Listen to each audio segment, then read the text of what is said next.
YouTube, and then we'll just kick it live here. Go live, and then I'm going to go to OBS, make sure desktop audio is going, and then I'm just going to go with, I'm going with Big Boss for our...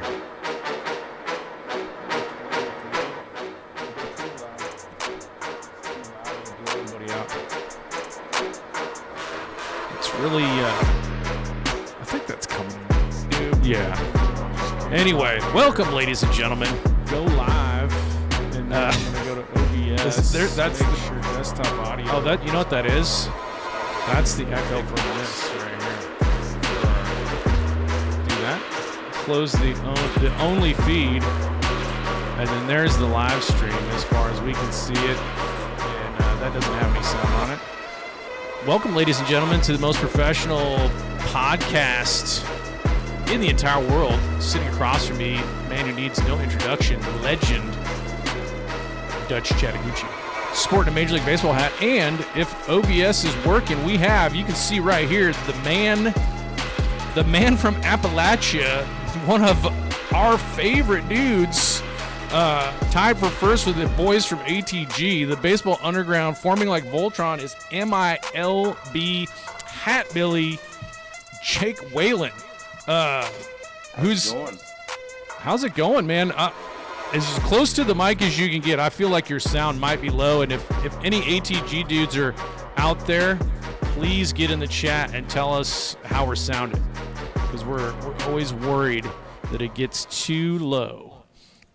But Jake, how you doing this morning, man? Thanks for making time for us, buddy. Yeah, no problem. It's good to be here. How do I sound now? Oh, that's good. I can see the levels that are really good. Yeah, all right, the levels are awesome. I turned it up a little bit on my end, but I'm running on a interface that's really touchy. So yeah, no, we know the sound is always an issue. I just want to like tip of the cap of so many things you're doing, but look at this little graphic. That's the MiLB Hatbilly page, but there is like where was it? I changed one of these. I can't see. I got so many images going. There's you again. There's that one. Right on. Where's that's display capture, image 3. There it is. Look at this thing. Look at that. Oh, that says sick poster. Yeah, that says sick poster. I got double. I was so excited last night. I kind of just had a little insomnia and threw that together. If you guys have me on again, I'll do like a different Godzilla monster. We can do a different creature every time. It's so good. I love the. Do you know what this kanji says? I hope it says baseball. Yeah, I think you're right. We tried to do a magazine cover with Jose Gutierrez, and I was like yak you or whatever. I was like, I think that's what that says, maybe. Yeah. That's so awesome. It's supposed to say yak you, but for all I know, it could say mothballs. Yeah, we wouldn't know. Japanese people playing tricks on us, but we can deep dive on MPB another day. But very cool to have you on today. I guess, Dutch, you can talk a little bit about the music and go where you want to go with that, and then while you and Jake are talking, I can kind of surf through, because like we got the Pyro Ohio page up. That's one of the things. No, wait, that's the other one. I don't think I can change this to. There it is. This is a set of Pyros. All right, we'll go back here. Okay. And now I can go, let's size that down. Very professional, folks. That's what people love about the show, you know? People love that we're unprepared, but we got Pyro Ohio was a band, and we'll get to the baseball, folks, but let's not forget that a good baseball player is a many-layered person. And Jake was in a band, Pyro Ohio, that flipping rips, Dutch. And you did a little music review on that. Let's go over to that page. I thought it was cool because, like, music is my main thing. So when I was listening to it, the first 3 bands that came to mind, it was Chiodos, Silverstein, and Seosin. Definitely in that vein. Yeah. I grew up playing a lot of metal, Okay. But when I linked up with Pete, that singer, I mean, just his amazing vocal style just kind of dictated the style of the band. I mean, you can't have a singer like that and not try to show it off. So It's definitely hard to do the whole screaming thing and singing. yeah, And so when I heard it, I was like, oh, it reminds me of Silverstein, like those mid-2000 Victory Records label. yeah. I grew up listening to a lot of Silverstein too. That especially I was really big on the Discovering the Waterfront album. So I think that's their second album. Used Yeah, to that jam album's a so lot. good. It was kind of at the time because I was into really really heavy stuff, and that was like my guilty pleasure band. Even though like there's nothing wrong with listening to Silverstein now, but Yeah. I was just in high school trying to be so hard and so heavy all the time. But, I think you a know, lot I of didn't metal want it. people didn't like Silverstein because they did the singing, like the poppy stuff. Yeah, And so they're but like, when- oh yeah, bunch of when- singers. But no, it was cool. So when I heard the band, I was like, that's what I thought of. And then I saw on there too that you guys did a Census Fell cover, which was kind of cool. Yeah, that's the most recent thing we put out. It was paid for by a label called Pacific Ridge Records. They do a lot of compilations of underground bands covering bigger bands and stuff, and they were really good to us our whole time playing music. Really cool guys. Shout Oh yeah, out I to know that Wayne. label. I think they did like a Blink-182 compilation one time too. I think. Yeah. Yeah. It would have been sweet to be on the Blink one, but we were on Taking Back Sunday and Census Fail, so almost as good. Yeah, the Taking Back Sunday back in the day was pretty cool. I haven't heard about them in a long time, but they Yeah, were definitely. somehow on that comp we got like the song. We got Cute Without the E on that one. So Oh, that's their that's a- big hit. yeah. It's a good song. The whole album's good. I forgot the name of it. It's like that green album with like the highway on it. Yeah. Tell All Your Friends or something like that. Yeah, tell all your friends. Yeah. That one's so good. I still listen to that album to this day. Now, Masters of the 3-part harmony. Yeah, it's so good. now, Dutch, you were in a number of bands. I would venture to guess this wasn't your first band, Jake. So, like, and you're saying you started playing guitar at the age of 13, and clearly you rip. What was the musical journey and any other instruments and genres mixed in there? Well, I'm from bluegrass country, so I would say, my first experience playing guitar was actually in church, which, that's probably pretty unique in the punk scene. But yeah, I'm from banjo country, man. Like when I graduated college, my parents got me a banjo.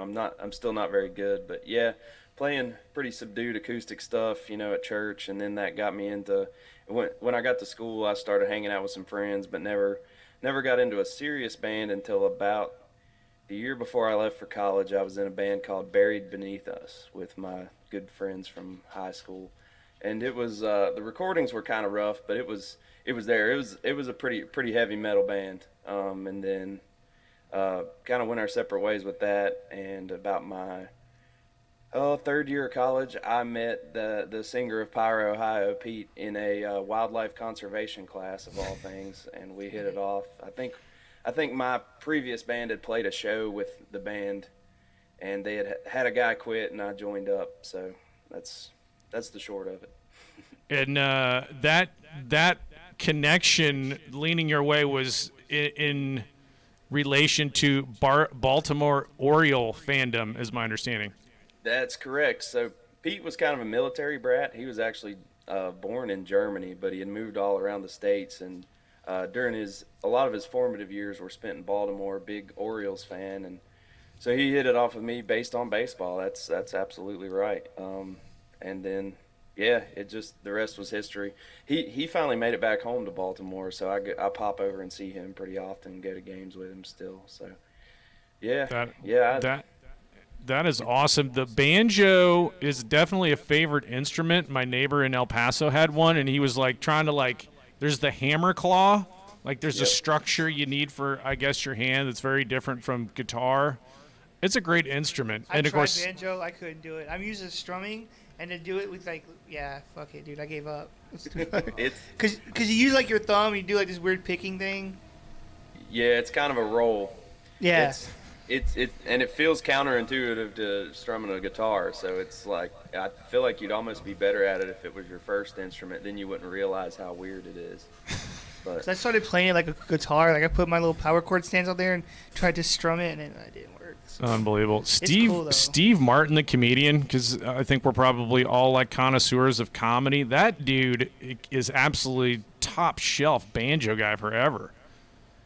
I haven't heard him. I've always heard that, but I haven't seen him play. I think he tours like with a blue. He just like he'll tell some jokes between the songs like most musicians, but it's just straight up like banjo, bluegrass, and he just goes around does it. That's one way to revitalize your career. Yeah. He is quite the banjo player. Well, that is awesome. Anything else besides the guitar and banjo, the mandolin working in? Get the zoom, get him up there. And we should be good. All right. Testing 1, 2, 3. I think we're there. I'll see you on the screen. Yeah, I think we're back. Folks. We'll put in some nice to meet you music because it is nice to meet. Get some bump music in there. Sorry for the technical difficulties. That's standard. That's absolutely 100% standard with 3VGB. We do that. That's your piss break. All right. I believe we admitted Jake. There we go. There's Jake's connected. Go back to the Zoom capture. Good now. See, we're good, dude. It's all good. It's technology. Jake, thanks for coming back. We like to throw in a massive tech failure in the middle of our show, so all the viewers can actually take a piss break. It's more of a convenience that we do. We like to work that way. I took one myself, so There we go. perfect. The exact same. I forget what happened. ATG had crashed as well, maybe, and then also I wasn't signed up for Zoom, which I am now. But it cut us off at exactly an hour, so I had to sign up for Zoom in show, so I could go past an hour. Let me go. I'm sorry. Let's get. Oh, this is. There it is. Is that showing up? Yeah, but is it in the? I don't know. It's in what it looks like there. It's interesting. I don't think Jake's actually shown up yet. So let's go back and figure out how to do that. Go. Interesting. What is this? This is. I think this is just the Zoom itself. So I have to go here, and then I gotta go select Zoom meeting. Okay. And then I go like this, and there's the man. Now he is officially back in OBS, folks. All right. Hope that everybody enjoyed our. We're back. Thanks, Jake. Sorry about that, buddy. Hey, no problem. Those not familiar with the show, we have 88 loyal subscribers, and this has happened both times. We've had mega guests, so what you gonna do? It says you got 89 on my end. Somebody jumped in. I saw my pool guy this morning, and I was like, dude, we got a show this morning. It's going to be awesome. He's like, oh, really? I didn't know you had a podcast. I gave him my card. So maybe, Dustin, if you're out there checking it out, dude, he's like the best dude ever. Hey, Dustin. Yeah, he's a super cool guy. I just want to like go out in the morning and just like drink my coffee and shoot the breeze with him. So maybe he's 89. But anyway. To the pool guy holding it Yeah, down. well, MiLB Hatbilly moves the needle. But we were talking baseball, and also you got because the obscure CBGB reference that we're trying to hold down, the DIY baseball, man, DIY baseball. Well, I don't know. I mean, I love the fact that you play all these different musical instruments. A multi-talented guy. Not to take too hard of a left turn, but you are a working man. We did tease that, and there was, or maybe an opportunity for you today to, there's the Dutch cam, to actually shoot nets at deer. I don't know if you want to just talk about that for people that may want to do that, how you get into that. Yeah, so I work for the West Virginia DNR. That's the Division of Natural Resources. So we oversee wildlife and fish populations within the state. And yeah, where the job may take me tonight, I haven't heard for sure yet, is rocket netting deer. So basically, there's a deer disease called CWD. That's chronic wasting disease, where essentially the deer just lose all condition and the ability to get nutrition from anything. They stop eating, and it's population oriented. So the higher your deer population, the higher that more congregated animals drinking from the same things of that nature. So we're out there monitoring for that, and we're taking blood samples to check herd health based on that. And so the way you do that, I guess, without killing the animal, it's never easy. But we've used something called clover traps, and I guess they've kind of gotten wise to those. So now the next tactic is to sit in a hunting blind and try to shoot them with a net gun. And once they're tangled in the net, go do a little blood work on them, and hopefully let them go injury free. But deer are going to flail around and do what they do. So yeah, that'll be this afternoon. So. Rocket Should be. Is it Cannon rocket nets? Rocket nets, yeah. Rocket so it's nets. Usage of wildlife materials. Usage of rocket nets. I'm googling as I talk to you, which is the fun of it. yeah, it's rocket net capture. We'll bring this one up. Look at this thing. We'll go. Oh, this might be. If I can go. Where did that go? Display capture. No. Window capture needs to go to rocket nets. No. Can't do it. Never mind. Well, it's really cool though. I saw it on your screen. It's kind of cool. I've never even heard of these kind of things. But it's kind of cool, though. I guess it's safer than just like shooting with something else. Yeah, it's yeah, the alternative would be a dart gun, but I mean there's lots of different methods. Fooling with a dart gun, I don't have as much experience with that, and you're walking around with a pocket full of needles. Yeah, I don't know if I'd feel very comfortable with that. Because you fall or something. Yep. Well, it's in me. I'm gonna take an 8-hour nap. You guys just make sure I keep breathing. Where are you? I called. Passed out. Here's our rocket net. People are like, I thought I tuned in for a baseball show. It's like Au Contraire, mon frere. We talk about everything on 3BGB. We're going to look at this adult doe approaching the bait. This is the video. Let me get. Oh, dude. Did I miss the? Look at that thing go. There it goes. There's the shot. Whoosh. No, that wasn't that good of a photo. You'll have to post your own on MiLB Hatbilly and see like the rocket net stuff. But that's good. That's good stuff. I would like, and you could probably speak to this because we did commiserate a little bit on the joys, the financial joys of working for states with no tax bases. Montana's population and West Virginia's population right around 1 million, maybe. So yeah. That's you gotta love your job, but it's not all outdoors. There's a grind there. Yeah. I mean, there are days just sitting in the office, taking silly phone calls from people in the city who just so much as saw wildlife and wanted to let us know. And then, is our district has a wide range of working its way from a rural area to an urban area. The more eastern you go, the closer you are to DC area. So it's the human element of it is probably more challenging than going out and fooling with deer. That's kind of the fun part. But yeah, there can be some contentious phone calls. We also manage public hunting lands, so it's dealing with all the headache of that. But yeah, it's a lot of fun. There are a lot of other jobs that I see, and I say I'm glad I don't do that. So I know I'm in a pretty decent spot. Yeah. Now I have to ask, just because it is Appalachia, you certainly have tons of pride related with that, but you also make light of it in many instances. A phenomenal sense of humor. But I would think out in the woods, have you ever come across moonshine? I gotta know how's that working? I have. Back when I used to work with fish, it happened one time. Back home in Virginia, it was I was a summer worker for Virginia Tech when I was attending college, and I did in fact walk up on a guy's moonshine still. It wasn't active, but he had his buckets set up and he had his drip, ready to go the next time he was going to make some. But yeah, I mean, the stereotype is true. There's a lot of There's a lot of shine made around here.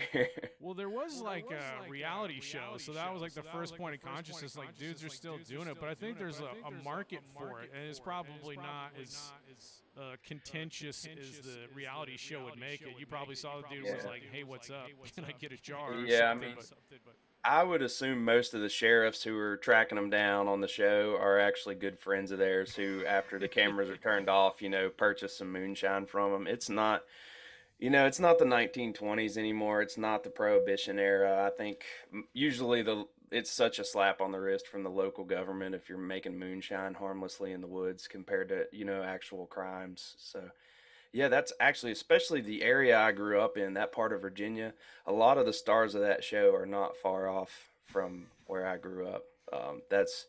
I guess it's centered in Franklin County, Virginia. That's, hour and a half, 2 hours from where I grew up. Yeah. Yeah. Even closer to where I went to college. Just a stone's throw from Blacksburg. Yeah, did that show? Does moonshine show up at any Vodtech parties? Dutch was partying the other night. I don't know if you got any moonshine there. It's a big part of Virginia Tech parties. Yeah, I think that's why we're kind of the redheaded stepchild of the ACC in many ways, because we're just so drastically different from that North Carolina triad culture, and we're so drastically different from UVA, thank God, that we're just kind of, I've noticed that like the ACC basketball tournament, when we were making our run last year, all the UNC kids would just like put camo on, and that meant they were rooting for Virginia Tech. Just like we symbolically stand for blue collar. So maybe that helped me draw my identity for my show. I don't know, but just assuming that you're several shades more redneck than most people you encounter in life, it kind of it shows you where you stand. But West Virginia and the Appalachia stuff that you do is very, very cool. I remember. I think it was Pittsnoggle. Remember that dude for West Virginia went off? yeah, he was pretty dirty. I think he grew up in Martinsburg, which is within my district that I work in. So yeah, hometown hero. Yeah. Man, Pittsnoggle was a hero, man. That guy could drain the three. That was NCAA basketball, and it was kind of late run. I don't know. They make the Elite Eight. They went pretty deep, and people just didn't see him coming. But Yeah, that was a magical year for Huggins and those guys. He's fun to watch. I'm not a UV or WVU guy. That's contentious to say right. that. That's the rival. I keep it on the down low, but Yeah, I think most guys around here still enjoy talking to me because I can still riff on the rivalry right there with them. I was just on the other side, low key. So, yeah. No, it's kind of how it is. Because like old Dutch here is Texas State, and I'm rooting UTSA, and the rivals are real. But you're kind of like anytime a local guy, the local guy, who's rooting for that. But that's good. Let's get into some MiLB. Just talk about your baseball journey, because you had a baseball dad, which is pretty cool, and I'm almost wanting to have him on the show because you teased his in-depth knowledge. But talk a little bit about your baseball journey as a youth, coming up, and then getting into the like content creation. I mean, even so far as to say like your editing skills are like, I don't know where you like, did you train for that and stuff like that? Because the MiLB Hatbilly stuff is just great. So I'll let you go with that lead. yeah. Yeah. Well, the editing, people are surprised to hear this. I do a lot of it on my phone, just when there's downtime at work or something. I'm sitting there, under my desk, like, chopping up video and stuff. But I think that comes from maybe being in a band more than anything, always trying to put out content to promote shows and stuff. I probably picked up video editing around that time. But yeah, Dad was born in Baltimore, so I'm a Baltimore. As many baseball fans, I adopted my team from my dad, and he's just an encyclopedia of all things Baltimore Orioles. He was actually born in Baltimore. I may have just said that already, but he moved back down to where his parents, my grandparents, were from, and now I'm back toward Baltimore. So it's just kind of the family cycles. I think where there's just like very little jobs where I'm from, we kind of take turns, just like going 6 hours up the interstate for a generation and then coming back to retire, and it's just a constant cycle. But yeah, the Orioles used to historically be a pretty big team around that area because it's no man's land for Major League Baseball. You're 6 hours from Baltimore, you're 6 hours from Cincinnati. It's probably about an even six to Pittsburgh, six to the south to get to Atlanta. Like we're just in complete no man's land for baseball. If Charlotte ever got a team, I would say a lot of people in that area would adopt them. But it's kind of cool because people just make it up as they go in that area. You'll just run into people who are Rockies fans, and whatever. Now that you can stream baseball as easy as you can, it's kind of an interesting place to just sit around and talk baseball because no two people have the same opinions on it. It's not like being in Boston where it's just assumed you're a Red Sox fan. It's very eclectic, and so yeah. But dad was my little league coach. He pretty much ran all the sports leagues around there, or was part of the small clique that did. Did a lot of field maintenance. It wasn't uncommon for me to go mow the baseball field on Friday and play on it Saturday morning. So lots of life lessons on a small town baseball field with my dad. Those are the good memories. My brother and I definitely had it good. Just having a role model like him, and of course mom was always there too. If he was out fiddling with the lights or the scorebook or whatever, she was probably getting the concession stand set up. So yeah, pretty Tip of the pretty cap cool. to Mr. Whalen, baseball legend. That's what makes youth baseball go and turns those people into lifelong baseball lovers. And you do have tons of really interesting Oriole content on your.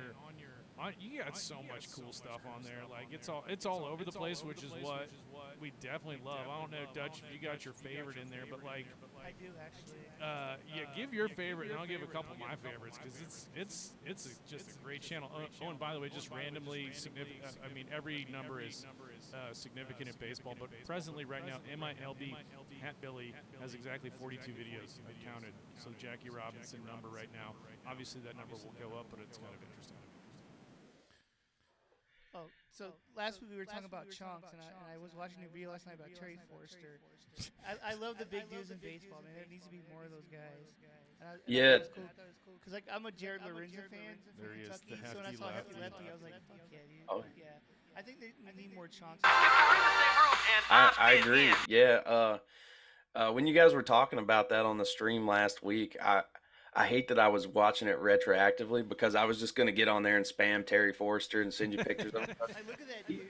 That dude is Yeah, he embraced it so well, and I think he's I would put him in the forgotten player category because he was never fantastic in terms of numbers, but he was just such a personality. And anytime the Braves were doing their classic like the Braves on TBS commercials, I mean it's usually just Terry Forster walking by eating a hoagie in the background of whoever's like he just self-promoted so well. He was such an icon for such a short time on that team. And when he was a Brave, he was like he stayed injured most of the time and just ate himself out of his uniform, and then the next year he'd be back and bigger, and it was just a thing there for a while. Like, I can't remember the guy's name, but there's a guy on Cleveland like that. He came in to pitch one time, like a couple seasons ago. He's a big dude too. I can't remember his name. Ramirez or something. Cleveland big dudes.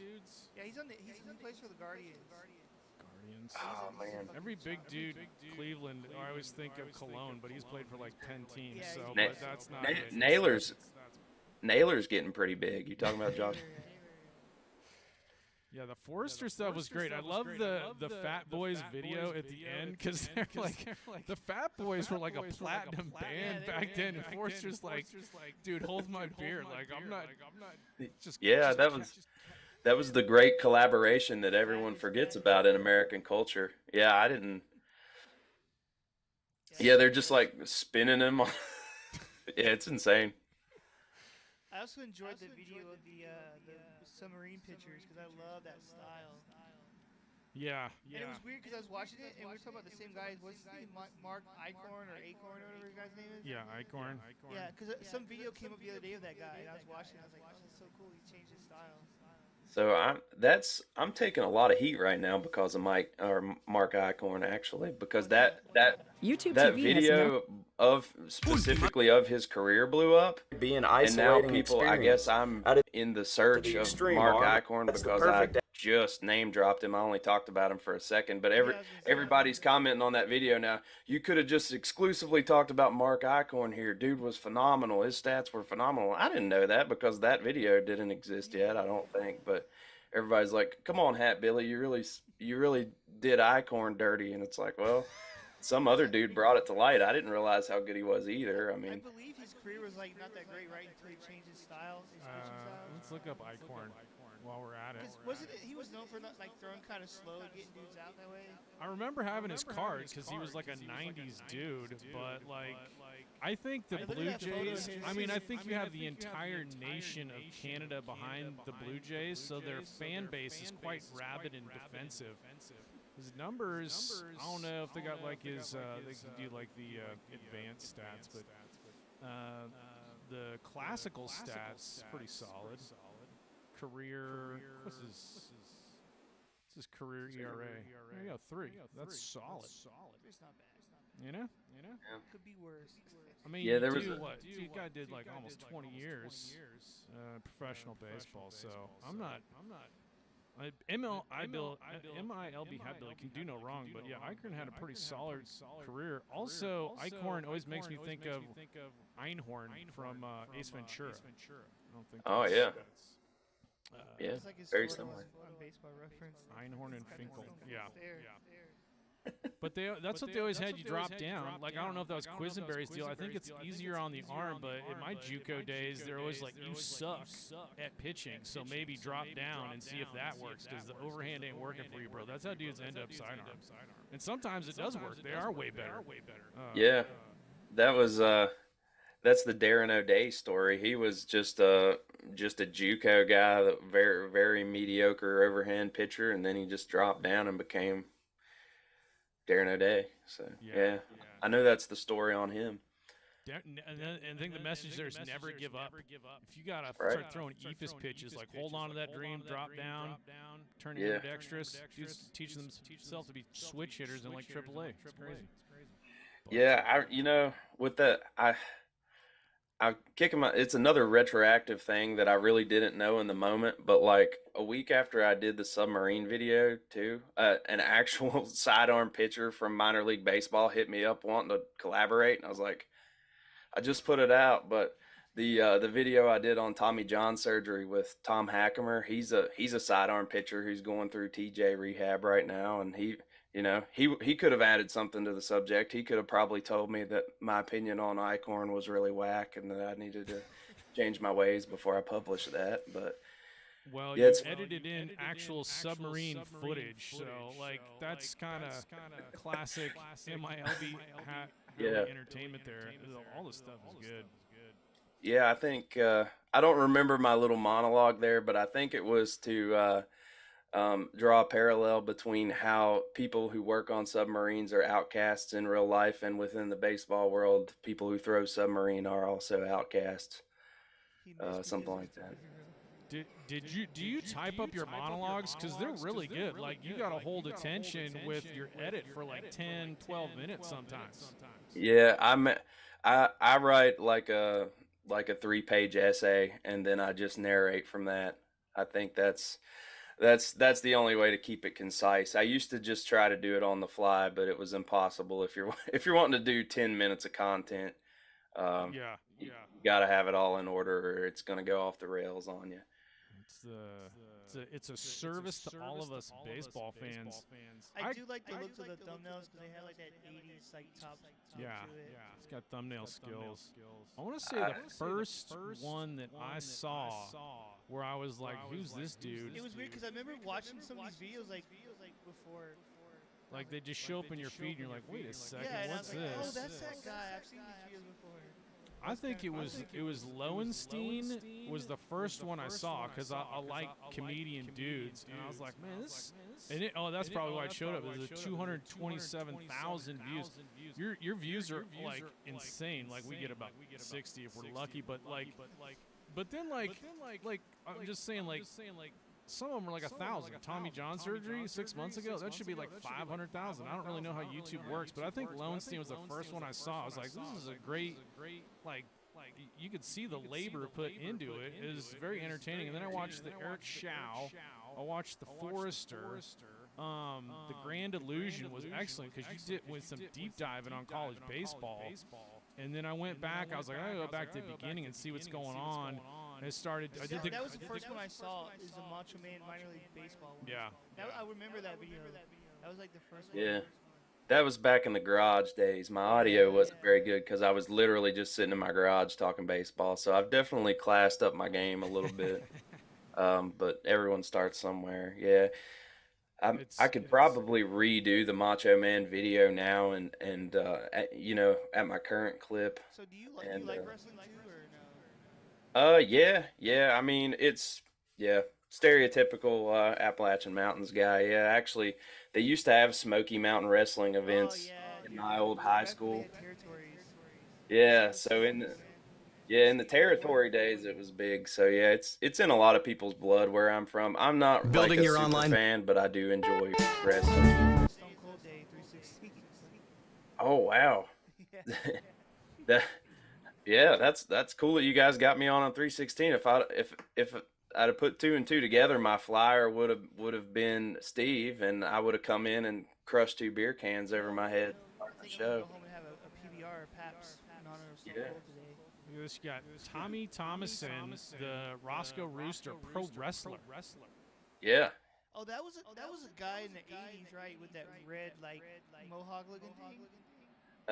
This guy's a minor league mascot, and I caught him right before he changed. The Princeton Rays, he was a Rooster even though they were the Rays, but they were the Reds affiliate, so he was the Red Rooster, and he was a hit, so he stayed the Rooster for like 20 years there with the Princeton Rays. But now he's Bucky the Whistle Pig. He's a groundhog now. They had a rebrand, and it was hard to. I think it was really hard to see the Rooster go, but yeah, what a hilarious guy. You guys should. I will help you track Tommy Thomason down because he is just a hoot. He is hilarious. What a character. How did you get was that like a Zoom thing with like a background he built, and then you just take that video and put it up? Yeah, so he's a wrestling super fan. That's his background for his podcast called The Royal Ramble. He talks wrestling, but he's That's sweet. Yeah, the one picture in the ring, that's him. The Rooster, he wrestles in the Rooster suit, and he's the WVCW, West Virginia Championship Wrestling. He held the belt for a couple years, I'm pretty sure. Yeah, super cool guy. One of the most interesting personalities in minor league baseball. He's been with the Rays organization since they started. Yeah, that's awesome. I think he started as a locker room manager and just worked his way up to mascot. That's kind of an awesome resume. Pro wrestler and just baseball man extraordinaire. Wrestling is so awesome. Wrestling's a beating. Man, Yeah. that looks like a cool show. I'll have to go back and check that out. Especially those old school like Smoky Mountain wrestling promos. Like, do you know the famous one? Was it Jeff Farmer? The Jumpin' Jeff Farmer ones? Oh yeah, he was something. Man, you could. So good. He was like, they'd ask him a question. He'd be like, yep. And he was talking about this guy. He's like, you got the best of me. Next time, I'm going full force. And it's so funny. Those promos, man, you could tell those guys were so fucking nervous about shooting those things.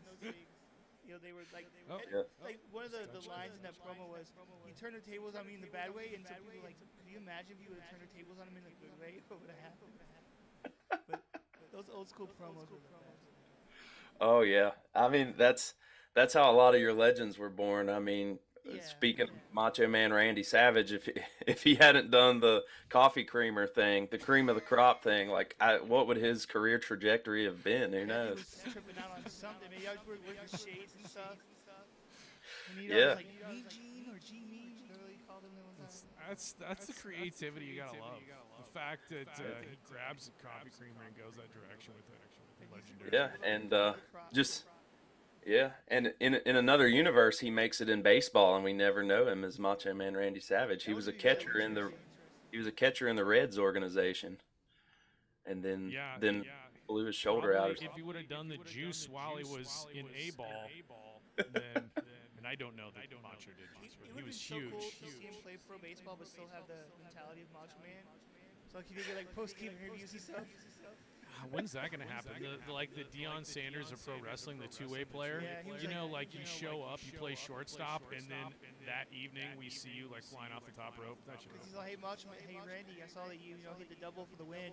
He'd be like, oh yeah. It was Yeah, so- if you so cool. if you wrestled in a semi-local wrestling promotion and wouldn't have to do the WWE travel schedule, you could Right, totally right. take up residence on a big league roster and still wrestle. If the ball club would sign off on it, of course. Yeah, but- they'd never. Like you can't even like ride a bike with a major league contract or what have you. My goodness. Talk a little bit about Va Tech. I actually pulled them. The Hammer and Hokies. Spectrum is bringing you seamless. But also, did you do the intro music for the MiLB Hatbilly? That actual intro song, no, College it's sports a non-copyright sideline song by a guy named Chris Hogan or something like that. But I just felt it fit the show. Yeah, that sounds good. I've wanted to re-record it on my own stuff and add like a little bit of a flair to it, but I've yet to do that. But I've got a little home studio here. I've just been putting it off.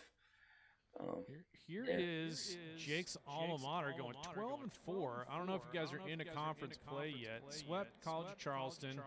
They had it coming. ETCU gets slaughtered. And L to Bryant. What's about Bryant? I don't know about Bryant. They're out there in Virginia. I think they're an NEC team. They're up north, so they come to us until their field thaws out. We get a lot of those that we're just on the edge of the South, so we always knock out like our Boston College series really early, which we dropped last weekend. Unfortunately, we won on Friday and then lost both games of the doubleheader on Saturday. But yeah, we're kind of far enough south that it's the weather's okay. I mean, you'll still see a snow game once in a while in February, but we're also far enough north that we usually do a little road trip down toward Florida too. So usually a weird schedule this time of year. Like, kicked it off in South Carolina, I think, with Charleston, and then Guys swept Charlotte. Charlotte was ranked last year. yeah, they were pretty solid. Yeah. I think our same as last year. I think our downside is our pitching staff. They're just really young. We've got bats. I mean, we're liable to put up 20 on you any day. Offensive numbers are huge. Tons of balls. Yeah, that's- Is it a porch there? Is it just standard? Would you say the ball flies?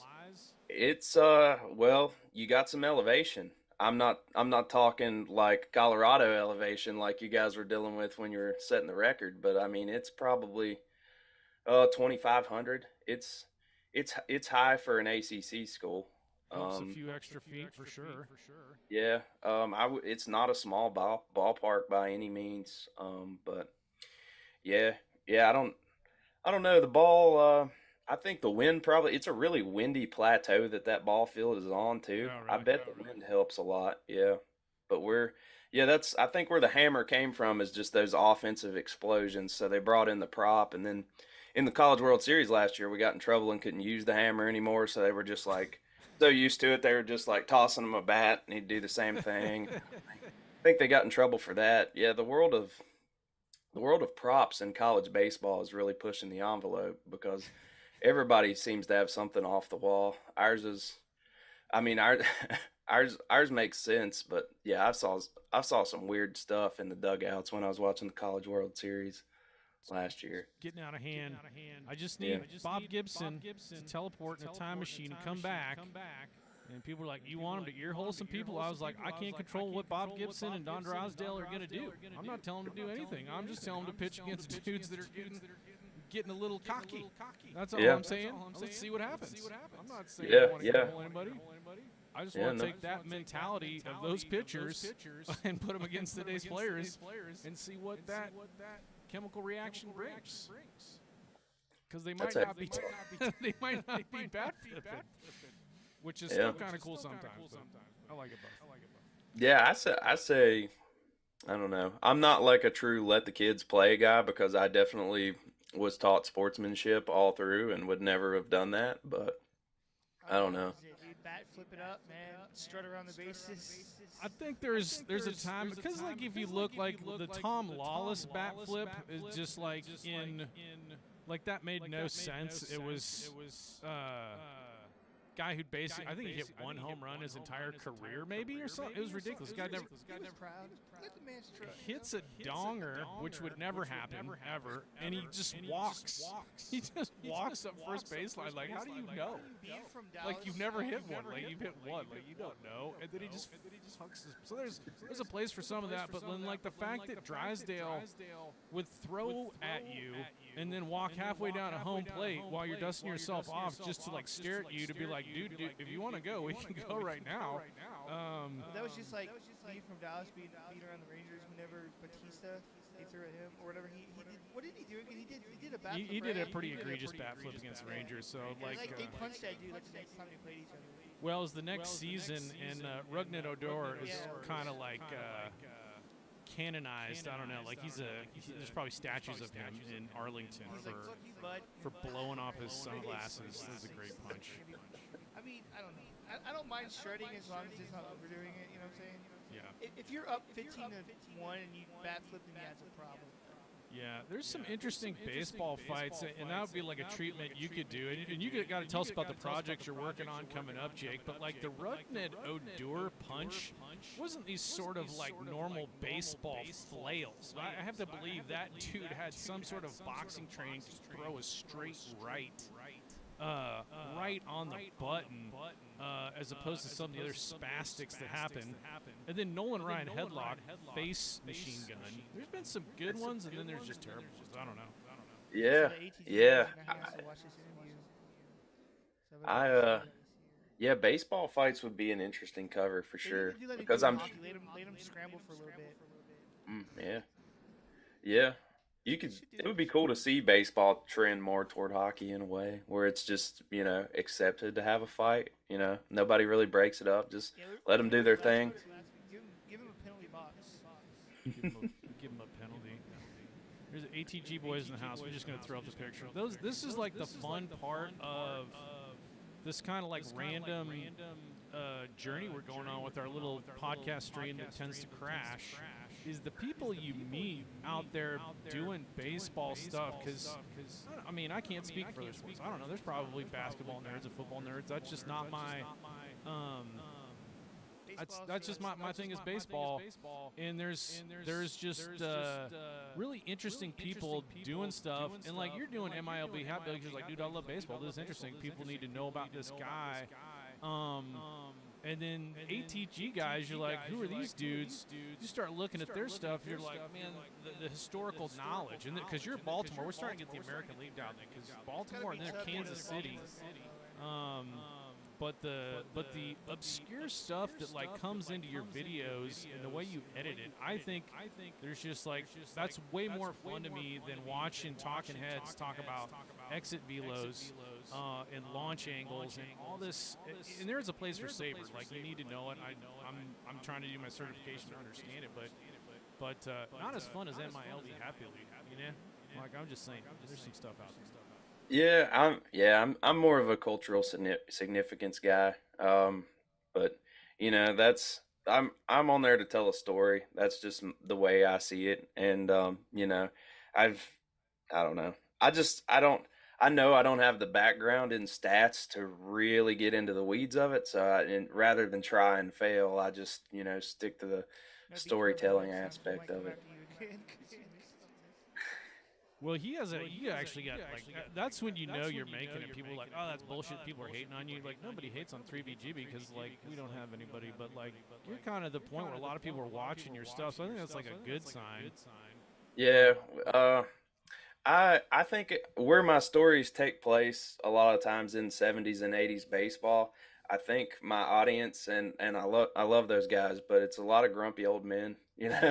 They're still kind of new to the concept of online etiquette and stuff. But they're awesome at also recommending things, but they definitely let me know when I'm wrong. If there's a mispronunciation of a player name or something like that, oh, they're on it. Like video won't be up an hour and they'll tell me what I messed up. So. Talking about that video, like I mispronounced Icorn. I called him Acorn. Like, I'm so sorry. Yeah, a lot of times I'll just go ahead and put it out there because they're gonna let you know about it. But I've been around 30 years. You know, I just don't have that background to get every name of every baseball player right. It's just impossible. But you know, if it just happens that you'll find that guy's biggest fan on the internet, and he'll be just mortified that you got YouTube that TV has obscure no player's name wrong. So yeah, Imagine hosting a it charity. happens. Names all the time. My worst one was calling Rick Cerrone Rick Cerrone, and I knew better, but I did it anyway. And it was in the Lowenstein video, and it turns out he and Lowenstein were broadcast partners for a season. So I really should have known that watching Lowenstein videos, but somehow it eluded me, and yeah, That's no like the take back. Rosarena from the Rays. I still have trouble saying the Rosarena. It's impossible. The Cowboy Rosarena. I have difficulty because I love the Mexican League, and I just have difficulty with a lot of the LMB players, like because I can't I felt properly bad, pronounce it. though. But I can roll my R's and stuff now. But like I really do want to get people's names right. Nobody's perfect, you I know. felt You wanna bad get- when they came here because the stadium announcer clearly was white. It was this dude. He's like trying to say their names. I felt so bad. He was like struggling. He's like.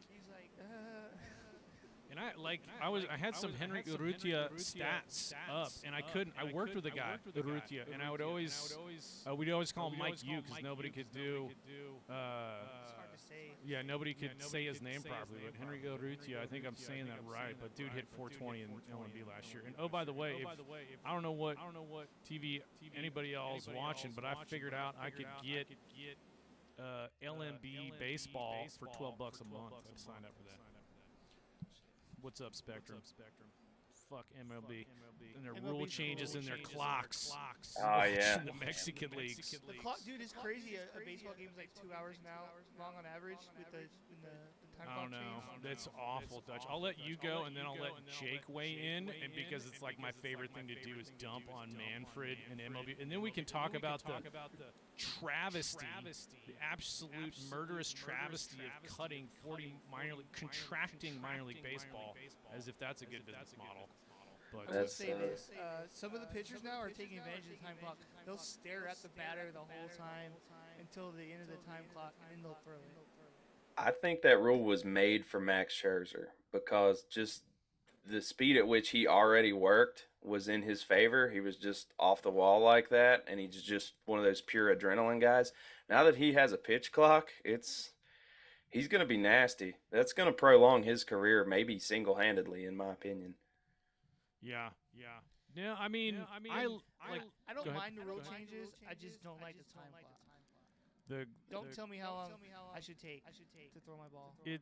There's a lot of the rule changes pose a lot of problems. I'd argue one right off the top of because I know you hate the Astros, and I'm claiming everybody else is a victim. But like if you go back and look at the Washington Nationals World Series win in Houston, they needed more than 15 seconds because they knew their signs were getting stolen, and there was a lot of catchers with the conference. And he's like, I want you to cycle through a bunch of different stuff so we don't get picked right here. And that's why the Nationals don't get to play the victim card and actually have a world championship, and the Yankees get to play the victim card for eternity because of like whatever the flipping fireballer got rocked by Altuve, and then now he's AWOL from his team, and who knows where he's ended up. But like the whole point being is like sign stealing's been going on for a long time. I don't say the technology's not cool, that you should be penalized for that, but the Washington Nationals didn't let themselves be a victim, but their little process definitely slowed down the game, and that needed to be allowed. So I don't know. But shift, what? Yeah, good point. What? Williams shift. The Williams shift. Come on, let him shift. I don't know. Do you have any takes on the new rules? Anything you like, don't like? Me, I'm with you on the pitch clocks. I'm not a fan of it. I think that's what makes baseball unique is just that it doesn't adhere to a play clock like everything else. But I guess the thing I don't understand is, yeah, it's good for TV, but you're not keeping people in the ballpark longer, so it's not ultimately good for the teams from a day-to-day business model perspective. I mean, I don't know if they could prove that it positively correlates to viewership. I guess that's one thing, but I want people buying beer and hot dogs in my stadium for 3 hours. That's So. why some people, as funny as that is, there were some people that was legit like 2 hours. That's not enough to drink beer and some hot dogs and get drunk. Yeah. Another hour of beer sales, another hour of commercials. Because that means you got to, if your game is like 2 hours, that means you have to stop selling beer after like an hour, hour and a half. Yeah, they're already cutting me off at the seventh inning, so like I gotta go. I guess it puts pressure on a drunk to show up early. The younger people that are bitching about the time. But I don't know, baseball, man. that's the point of it. It's a game that gets finished when it's done, you know? I don't know. I will watch a Major League Baseball game for 9 innings on television during the regular season very rarely. Our lives don't allow that. There's kids running around. You got stuff to do. But I will tell you what, I'll tune in. Usually, if it's a close game, I leave it on in the background. Then you go for the last 3 innings. Postseason, different ballgame. I'll watch all 9 innings because, like, end of the season play-ins, like it has that tension being built. But if I'm going to the ballpark, I don't want to come back in an hour and 15 minutes. Are you flipping kidding me? I want to sit on the berm, walk around, get some shit, chase some foul balls, sit there, shoot the breeze with my butt. Like, you're not. I don't know. They're going. The problem is I don't know what they're doing. It's too much changes on a sport that's full of like people that don't like change, and now you're rolling out like 5 new rule changes every year and adding clocks and ghost runners. It's insanity. Not only that, but like if you're going to get food and you want to go to the merchandise store to get some hats or whatever shirts, you had to do all that and watch the game within 2 hours. Good luck. It's unbelievable. I digress. It's my favorite thing, and the universal DH forever. Also, we have a hotline up here. You can call that 24 hours a day and listen to me bitch about the universal DH, which is a flippin' travesty. I'm over it. I think I've used that. Used that word many times, but I'll never be over it. You had the best of both worlds. You really did. But anyway, I digress. So what's in the tank coming on up? We were talking a little bit about the Robinsons. And stuff that MiLB Hatbilly is working on that we got to look forward to. Yeah, so this is I don't know, something about I took a little hiatus from YouTube, and when I came back I said I'm going to collaborate with every single person that I encounter, which includes you guys. You were the first one. So yeah, it's really what I was missing, because my format is to just sit alone in a room and talk about baseball to myself, and that's not necessarily healthy. I mean, it makes for some interesting videos for someone else to watch, but it's not good for me. Like you listen to other people, you want to like comment what they were saying. Like when we were talking about chunks and you wanted to go out. So Oh yeah. Cool talk like shit to shit with other people. Like in Yeah, live time. Yeah, so the video on the Robinsons, the idea behind that, I hit up another content creator type guy that I found who's also a Baltimore Orioles fan, and he's in Vegas. His YouTube name is Cam23. Shout out to him.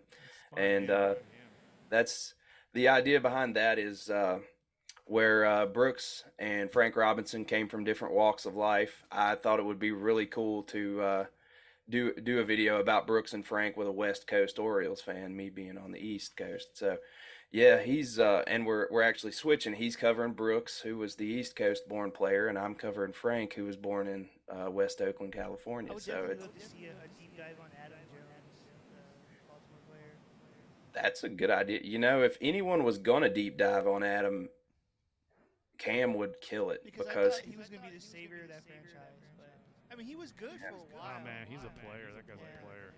yeah, he was my favorite the entire time he was there too. I mean, that was during my he started in my high school baseball days, and I was a center fielder too, so I really looked up to him. And They definitely made the right choice with that guy. yeah, he's killer. Yeah, then Yeah, it just kind of unraveled. They had to let him go, and then Chris Davis didn't live up to the giant contract that he got. In Poor fact, guy. What was he it, like 50 straight completely games? forgot how to hit a baseball. Unbelievable. Did he Yeah. play for the Rangers He too? did. I remember watching for the Rangers. I was like, man, whenever this dude makes contact, he goes out of the ballpark. And he had tons of Ks with us, but it wasn't as pronounced as it was when we went to the Orioles. I kind of understand. I mean, I don't understand the contract because it was enormous, and it was maybe like a couple proven seasons, but I don't know, man. The Chris Davis, though, look at that. What is it, the minor league team, the Bay Sox? Yeah. They're the Orioles AA to this day. Speaking of Chris Davis, you guys don't mind if I take a big rip of chew, do you? Absolutely. Do what That's you a gotta do, man. if you bring up Chris Davis, I gotta put in a giant chew because I You just gotta remember go. him for having a giant That's chew. tough. We're talking about is like there's some like I mean I'm trying to root Rangers. There's some organizations that are tough to root for, and man, the O's been struggling too long. Look at these strikes. They almost made the playoffs last year, if I remember correctly. Yeah, we were in the hunt there toward the end. Just didn't have enough pieces to pull it together. But I'm a Rays guy, so I definitely follow the American League East. I'll look at Chris Davis's stats together because it's kind of insane. Wasn't it like, what was it, 50 straight games with he went hitless, right? It's a tough road there for Poor Chris guy. Davis. But yeah, like with Texas right before, so like that was got traded in the 2011 season. I think he got injured, but like the year before. I thought he played for Colorado. What was that in 2010? He like the year before. Man, I don't know how you justify. Oh, it's because he hit 53 homers. The contract came after that year. So he did go off. I forgot about that. Well, no, he came back in 15 hit 47. Oh, dude, I'm going to slow my roll on Chris Davis. That was a There kind of was, insane years. there was also 130 bibbies, and then he did a 47-117 year. I don't know if he thought he was going to do that forever, but he hit 262. there were wherever he went off the cliff coincided where there was a rule change where he could no longer have his Adderall prescription for his ADD, and it just ruined his eyes. I think it ruined his ability to hit. Wow, That's what he blamed. That's what he blamed it on. He was really pissed at Major League Baseball when they took his Adderall. That's like the modern day greenies. Why are they stopping greenies? So if flipping Chris Davis had greenies, this guy's in the Hall of Fame. 295 homers. Most of those came in like 5 seasons. Because the supposed no more Adderall, his home run just slowly started going down. 38, 26, 16. Just look at his salary. Look at that. Look at that contract. 141 billion. It's insane. So 2000. Yeah, goes to Baltimore. Hits 33 dingers in 2012. So 2012, they're like, all right, we're paying you 488. Now the contract comes. Look at that guaranteed money. Like, I remember that dude playing on what was it, the baseball game on Xbox. We always had the show. It was it MLB, 2K 13 or something baseball. Yeah. Chris Davis is a beast on there. Not everything, not every big contract works out, but you know what? I think those are some epic seasons in there. He kind of earned it there for a little bit, honestly. 2013, 53 homers. I don't know. That's interesting. One of the Orioles I always talk about, or not always, but we talked early on about the Billy Ripken and how much nepotism must have played into based on looking at his minor league stats. I was like, dude, how many guys had these numbers and didn't keep moving up from rookie to A to AA to AAA? Yeah. Move him up. He'll eventually start producing like his brother. Just move him on up anyway. Just keep moving him. Like, what? Like, dudes that were He was a good infielder. For Billy Ripken. And we're like, what? Wasn't his dad the manager of the The Ripkens Yeah. are juiced in. Yeah, there's a lot of classic Orioles photos of the family because early 90s when they moved Billy up with Cal, and I think they wanted to do that while his dad was still around. Yeah. So if they were thinking about moving Cal Sr., they were like, well, get Billy up here for the photo op real quick for the end of the season, and then we'll make a move. But, I got Billy. Is You that guys Billy? seen that? Do you have the Yeah. face card? No. Yeah. Yeah. Oh, you got one, dude. That's sweet. Let's blow Yeah. that up. Oh, Hold that here, up I'll again, keep holding man. it up. Wait a second. That's just the one card I want, but I'm not willing to pay the big money for. There it is. Oh, that's. You gotta have that as an Orioles fan. That's greatness. Look at that. Yeah. Really I remember that card came out when I was in middle school, and they're like, "Did you get the Billy Ripken card or hear about the Billy Ripken?" They were all collecting cards. Dudes in middle school were like, we were like ripping each other off. They would get a box of Topps wax packs, open them, take out the good dudes, iron them back closed, and then like sell them to their buddies. That was on the '89 Fleer collection, right? The set. Yeah, you got it. Yeah, shout out to my friend Jeremy for giving me that. He's a card guy from way back. I think his dad used to own a hobby shop, and he would just open pack after pack, like hanging out after he got off the school bus at his dad's shop. So he had it good in that regard. He had a handful of them and decided I should have one. So shout out to Jeremy. Card to own if you like collecting cards. The fuckface card is like maybe that's some of like the karmic nepotism coming back. Like some dudes that played with him in AA, like this motherfucker, like he's gonna just make it to the show and have his own baseball card. I'm gonna play a prank on him, and that's gonna go down in history. I'm pretty sure you came across people like, you're lucky you're so lucky. Probably a super nice guy. Never got paid bank. His salary's, I mean, it's huge. Isn't he on MLB Network as an analyst, I think, now? Yeah. Pretty sure. I think he's pretty good at it. He's good. Yeah.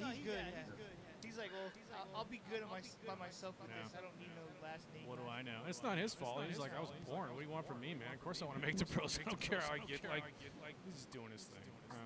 No Billy Ripken hate here, man. Guy made it to the show. Had like all in all, not horrible, because he hit like, like. I do remember on the cards too. Some of the cards had like black 246, 276. Anyway, Yeah. I digress on that. ATG guy said Rick face. Let's see here. But the Brooks Robinson thing to me is insane. When you look at the Orioles, because I can do that and Earl Weaver, but I mean he was before my time. But how difficult of a position fielding, third base is, and for this dude to just the human vacuum cleaner or Mr. Impossible nicknames. Those are just a few. The guy was insane. Like, if you had more footage and camera phones these days, the stuff you would see from Brooks Robinson would take up like 7-hour highlight video. I think it's safe to say if Brooks's bat never declined, you would have seen him trotting out to third base well into his 50s. It's a shame.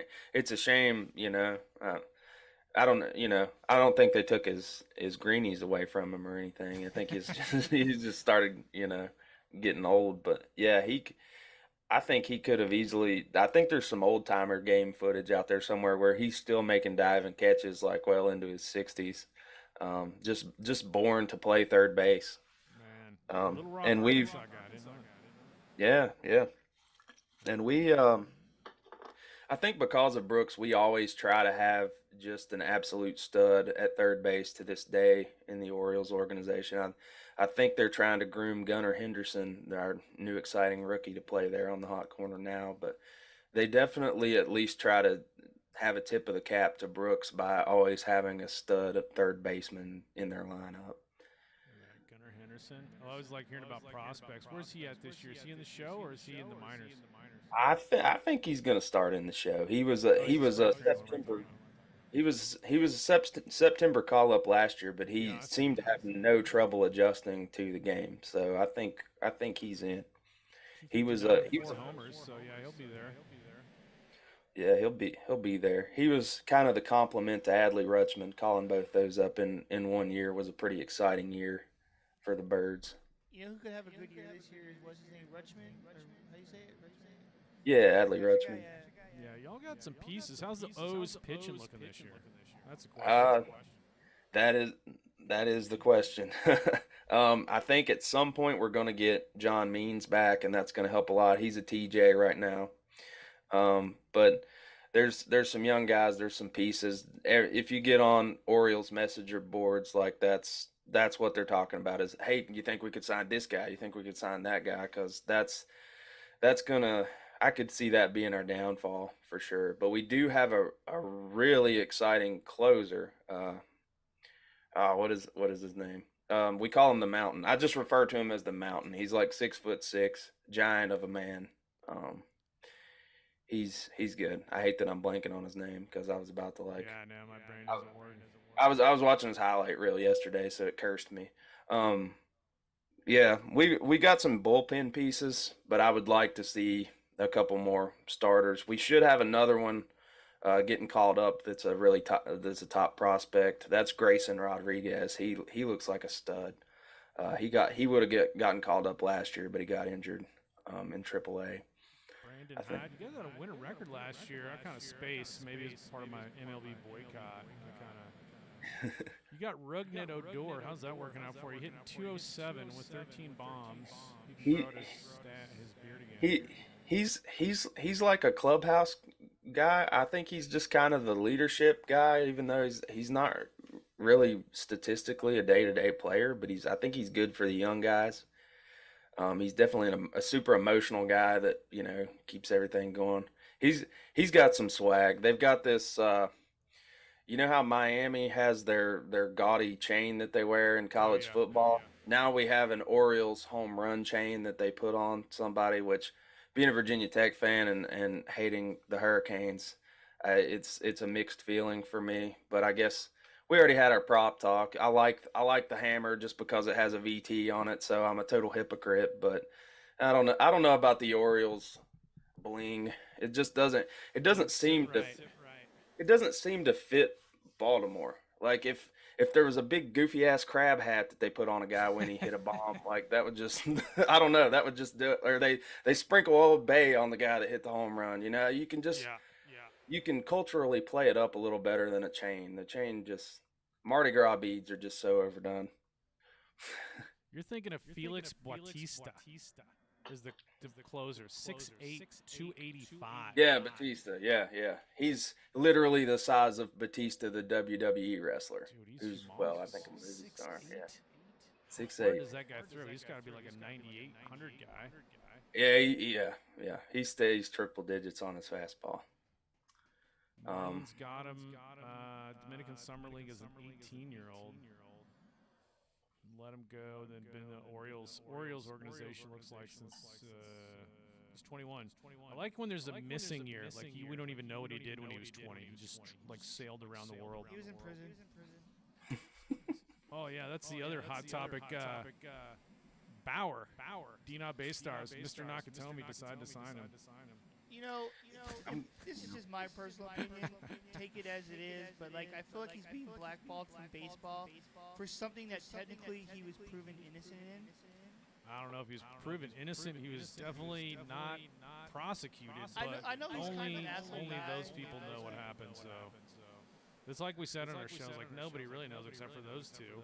But I still believe he deserves a shot at MLB. I mean, I know he's a piece of shit person, but like, he can play, and he technically, His Cy Young year was weird, but I'm an NPB guy, and I'll be interested to see what happens over there with that. So interesting happenings. WBC, you've been watching any of that, Jake? I have, yeah. Team USA, don't know what to make of it. That's another situation where if we just had the pitching, right? Like, I mean, that's the dream team lineup, but you got to keep the other team from scoring. Yeah, there were some surprises in there. Czech Republic snuck a win. We should have taken Bauer to that, give him a chance to redeem himself a little bit, You needed on the world stage. The other way. It was like, forget about the drama. We're not a for-profit organization. Italy? I was surprised to see Italy made it to the quarters. I got to look at that roster. I don't even know who was on it.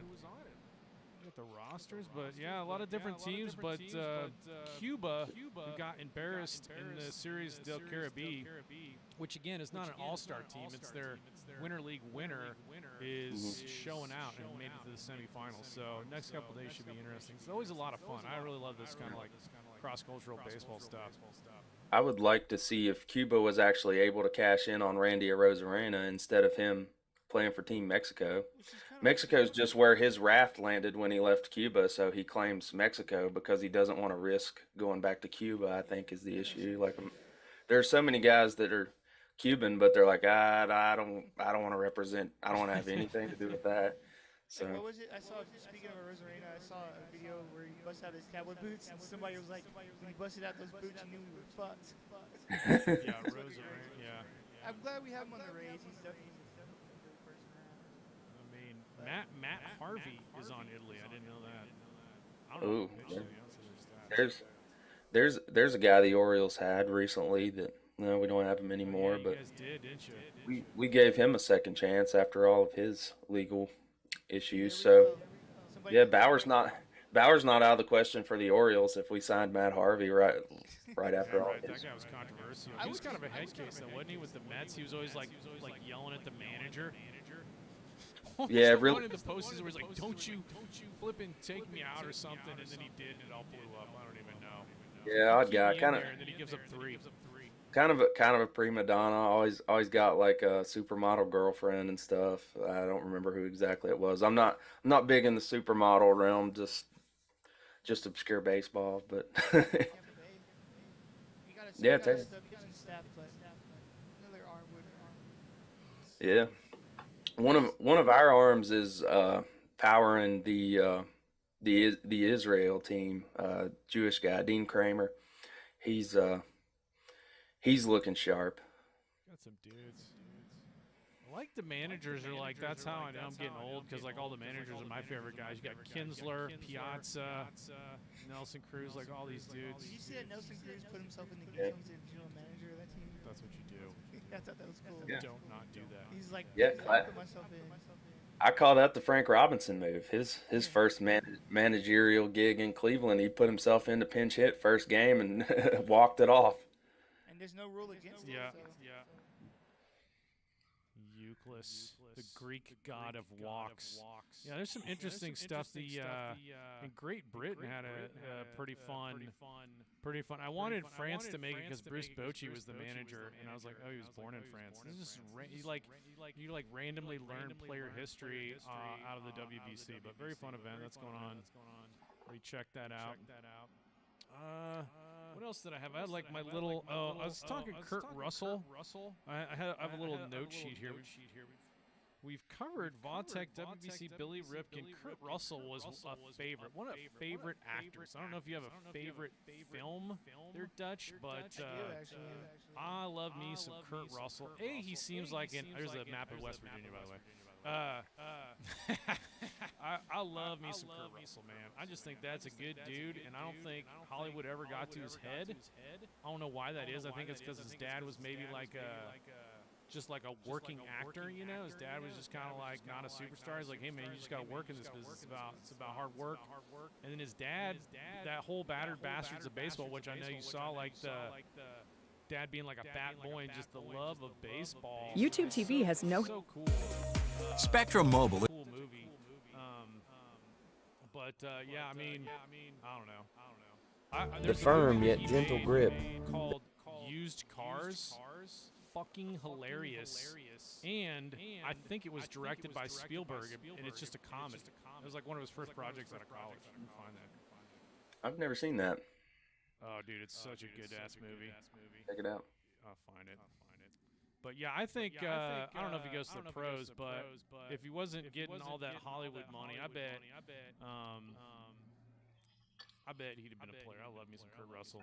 Go ahead, Yeah, Dutch. sure. What's your favorite? This is my favorite. So there's two different parts to that. My favorite movie ever is The Sandlot.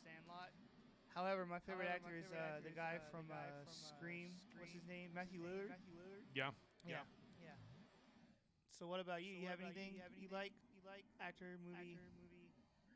Oh, they're For showing Kurt- boobs. I don't even know if I can do that. Am I going to get... this is Used Cars. This is a clip from Used Cars. I don't know if this is showing.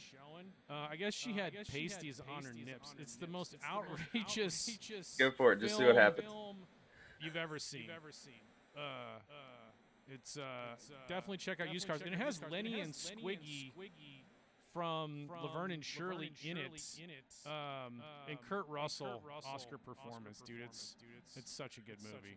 Just selling pieces of shit. Oh my God, one of the best movies of all time. I'm sorry. I digress, Jake. I cut you off. I just love that movie. Oh, no problem. I was gonna say I like The Thing. Um, as far as Kurt Russell movies go, I like all. He was really dialed in the '80s. He had a lot of good stuff. It's hard to even pick a favorite. But yeah, what a baseball guy. Drafted by the Angels. Was actively I think in Double A with the Angels when his dad bought bought the team there in Portland, and he was just like, oh, whatever, I'll go play independent ball for my dad. I don't care. Just a family move.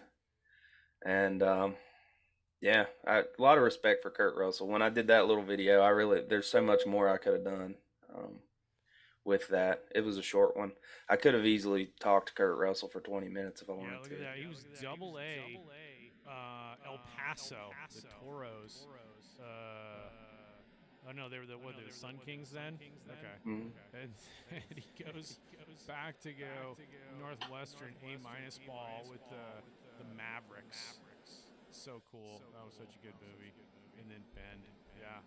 Yeah, the Mavericks were just a collection of personalities and misfits that didn't work anywhere else, but in Portland they just brought it all together, and they would, you know, I think they were unaffiliated for most of that, but they would just schedule affiliated teams. Back then it was so much more loose, and they would just, take affiliated players to the woodshed because they for the love of the game. I mean, what a story with player coach Kurt Russell at the helm. Just yeah, super cool. The Battered Bastards of Baseball. There was like such a good movie, but one weird thing about it was that guy on the team invented Big League Chew. That comes out of the movie, and you're like, what? Big League Chew since I was a kid. I used to do that with something and I was dipping. I was like, hey, Yep. boss. Chew. Go to the baseball. Like we had when I was a kid, we had this like field in front of our apartment complex. Get some Big League Chew, some gum, put it in your mouth when you're doing tobacco. Rob It was a- Nelson and Todd Field. They sold it for millions. Oh yeah, it's still around too. that's a cool story. Did they used to pack baseball cards in those back in the day? Oh man, look at that. That's some tasty gum. Doesn't last. It's iconic. Yeah, and it's what an awesome move when MLB outlawed chewing tobacco too. Now that just becomes the go-to because it's got all the same vibes. Guys, you know, want to be in the on deck circle chewing on something. That's So another thing of baseball they should have kept is tobacco. It's so classy. People out there with the tobacco in their mouth. is it classy? I'm sitting here like spitting into an IPA can right now talking. Shaw. Fuck yeah. I feel like it's on brand for me, but I don't know if you guys want to dabble in it. Just yeah. You have to dabble in it as a baseball player, but I was too big of a wuss because I remember doing like Skull Bandits and then like trying to dip because I was like, this is what we do in Mickey Mantle Ball, man. I'm 14, like you get somebody to get it for you, let's do some dip, and you just get sick of shit. And you're like, nope. We used to have some miserable bus rides when I played baseball in Appalachia, not all the high schools you were going to go play at were right off the interstate. You'd have to go over a mountain and all these meandering turns, and half the bus is just puking into a trash can and fighting over a trash can. We had some sorry days on the diamond just because everybody wanted to be a man and pass the skull can around. Definitely a beer guy. I'll knock back some cold ones. Yeah, I never got to the tipping point over the top where I was like, I can handle it now, I'm a man. And I've tried multiple times. Oh, when I worked at ski resorts, I was like, dude, let me get some Levi Garrett and chaw on that while I'm like passing the time. I can't even handle that. I can hardly handle a strong cigar. Oh, I- ATG left a comment about Kurt Russell saying in that movie Miracle as a coach. He said that was good. Oh yeah. Miracle on Ice. I totally forgot. That's a great movie. And Russell nailed it. I did not chew tobacco when I played baseball. I know that probably lets you guys down, but I started it when I started doing this wildlife work. If I'm working on a deer carcass, there's nothing that helps quell the deer carcass taste out of my mouth quite like tobacco. So I picked it up just out of necessity, I think. But It's just preservation. yeah. You either get that, tobacco smell going through your sinuses, or it's deer carcass. It's your choice. Yeah. Or especially working with a bear, boy, those will do you in. They'll do your sinuses in. You got to have something in your mouth. Look at that. I'm just looking at my levels. Like, for some reason, our sound on our mic is like really low. I don't know what we sound like on the show. Let me turn up the gain there. Anything I can do on my end? I can hear you just fine. Okay. Our levels are pretty low. Test. I don't know what happened there. Test. It's like the aux is not in there. That's really weird. Let's go to settings real quick and look at audio. Let's do that. Apply. And see if that does. Testing 1 2 3. It's still really low. It's interesting. All right, let's delete the limiter. Yep. See if that does anything. Testing 1 2 3. I don't know. It could be the ATEM got slid too. Test. Slide this up. Test. Yeah, I have no idea there, Dutch. You can see the same thing I can see, but like this level down here is pretty low. I don't know. Interesting. Well, back to the show. Sorry, everybody. I just noticed sound was maybe off there, and we can't figure out why. But yeah, feel free to call into the baseball hotline if you got any questions for MiLB Hatbilly. We can go with that sound, and go from there. I don't know, but I just want to thank Jake for coming in. Oh, thank you guys for having me, man. This is awesome. This is the social element that I was missing, just being on YouTube talking to myself. I mean, it's this is what I wanted. And you saw, like, when I interviewed like the rooster from Princeton minor league baseball and stuff. I dabbled in the podcasting a little bit, but I don't think I was necessarily good at it. So, but damn, it's fun. I'm having a blast. I love talking. I love talking to baseball. It's and to talk to like other people out there that are just kind of like filling their basically their creativity when it comes to baseball, and say this is interesting to me personally, and this is kind of what I like, and just throw it out there and see who else likes it. It's pretty cool. Yeah. It's I'm probably just like a niche guy. I mean, I don't think I'll ever be mainstream just because of the things I talk about, but I do talk about, baseball in the mountains and things that, if I wasn't, I don't think anybody else would, because it's, it's just such a small, cultural scene within baseball that I don't think the mainstream really, knows a lot about. But yeah. Poor hillbillies love baseball too. Yeah, talk a little bit about the kind of the minor league teams that were. What's that? The D setting? That's what Bonnie said, was the D setting. Could be. We could have been low this entire time. I'm kind of messing with the gain inside of OBS, and we're getting back up to normal levels. But one thing you did say the other day was that there's just a lot of pride associated with baseball in Appalachia.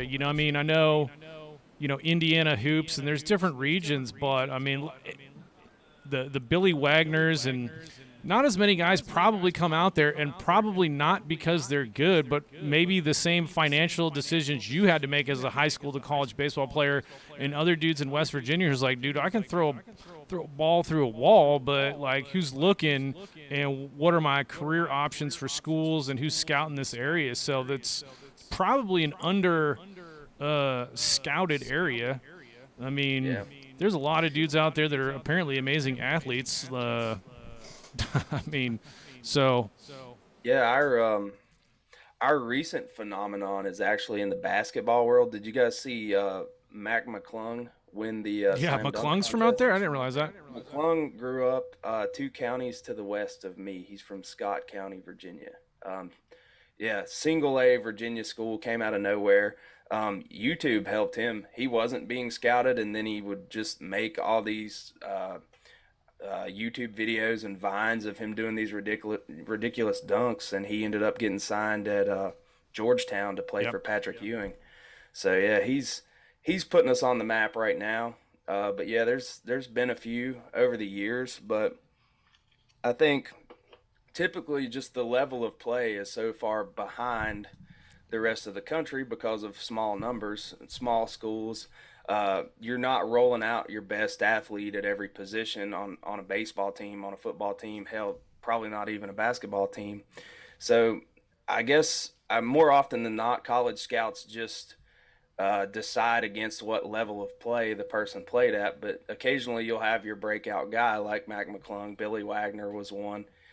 He didn't get signed out of high school because he was 5'5", and he happened to eventually hit a little growth spurt, but never a big guy, but rocket for an arm. So he went to, believe it was a Division III Ferrum College in Virginia, and just posted this ridiculous stat line, and the scouts came and he went first round the next year. So, I mean, it's a little harder to get out there, but it happens because just, you know, the law of averages is, you know, there's going to be a great athlete born everywhere eventually. It's just like my high school's drought for a professional baseball player dates back to the first World Series.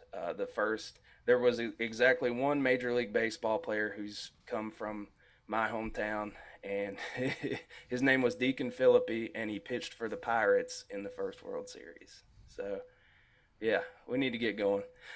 Now, that's cool. I got the map of West Virginia. Snowshoe, you can actually ski up there, but you're in Lewisburg, is that right? Moorfield. Northeast. Northeast. Let's get over here to Moorfield. You can do the like middle finger thing.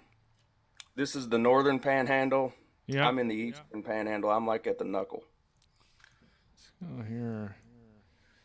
That's how you know a West Virginian, when he meets another West Virginian elsewhere, he's like, oh, what part are you from? And he's like, oh, yeah, right about here. Let's go to Moorfield. Let's see where Moorfield is. Is that M-O-O-R? M-O-O-R-E-F, yeah, field. Oh, there you are. Look at that town. Let's get some satellite on.